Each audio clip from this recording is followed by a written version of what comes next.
मिट्टी की हांडी के बाद अगर कोई चीज है तो हमारे यहां एक मेटल बनता है जिसको आप लोग कहते हैं एलॉय है, कांसा। कांसा आपने सुना है, शायद देखा भी हो किसी के घर में। तो दूसरा सबसे अच्छा माना जाता है कांसा, तीसरा सबसे अच्छा माना जाता है पीतल।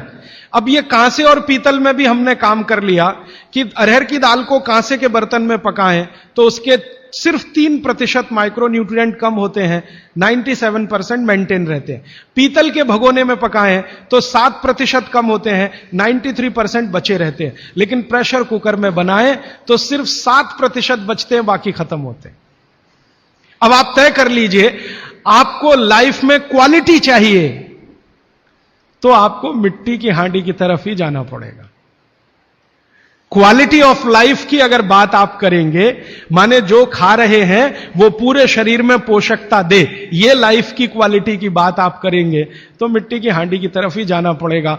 माने भारत की तरफ वापस लौटना पड़ेगा, इंडिया से। अभी हम हैं इंडिया में, जो बनाया अंग्रेजों ने या बना दिया अमरीकियों ने, इस इंडिया से निकल के भारत की यात्रा करनी पड़ेगी। और मैंने पिछले 1-2 वर्षों में ये बातें गांव गांव में कहना शुरू किया है, तो इसका परिणाम पता है क्या, कि कुम्हारों की इज्जत बढ़ गई है गांव में।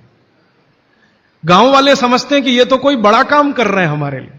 और मैं मानता हूं कि मेरे व्याख्यान की अगर कोई सार्थकता है तो वो ये कि कुम्हारों की इज्जत इतनी बढ़ जाए कि वो पंडितों के बराबर आ जाएं, क्योंकि वो किसी से नीचे नहीं है, क्योंकि वो किसी से छोटे नहीं है। भले वो मिट्टी के बर्तन बना रहे हैं, बहुत वैज्ञानिक काम वो कर रहे हैं। और मजे की बात कि वो हांडी बना के आपको 20-25 रुपए में ही दे रहे हैं, प्रेशर कुकर तो 250-300 रुपए का है।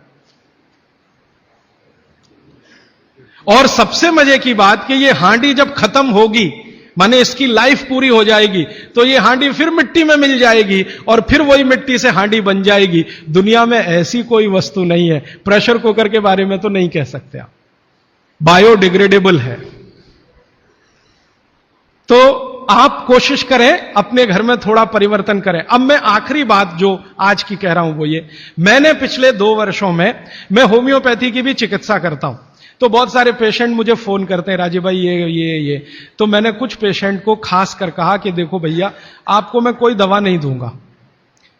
तो कहने लगे फिर बीमारी कैसे ठीक होगी? मैंने कहा एक ही काम करो, मिट्टी की दाल खाना शुरू करो, मिट्टी की हांडी में रखी हुई दाल खाना शुरू करो। चावल खाना है तो मिट्टी की हांडी का। कहने लगे राजीव भाई कौन करेगा ये सब? मैंने कहा आपकी बीवी करेगी या आप करोगे?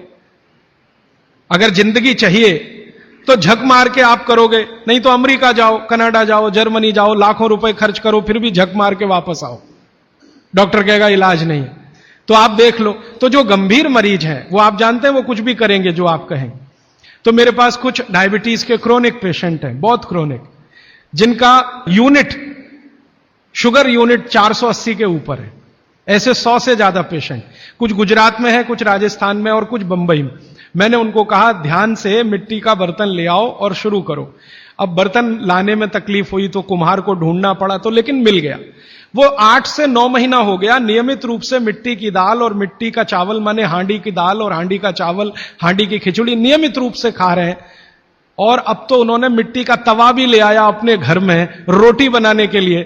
बाजरे की रोटी बहुत अच्छी बनती है इस मिट्टी के तवे पे, तो रोटी भी उसी की खा रहे हैं। 8 महीने के बाद सबका शुगर टेस्ट किया है तो 480 यूनिट वाला अभी 180 यूनिट पे है, बिना किसी मेडिसिन के, बिना किसी इंजेक्शन के, बिना किसी टॉनिक के।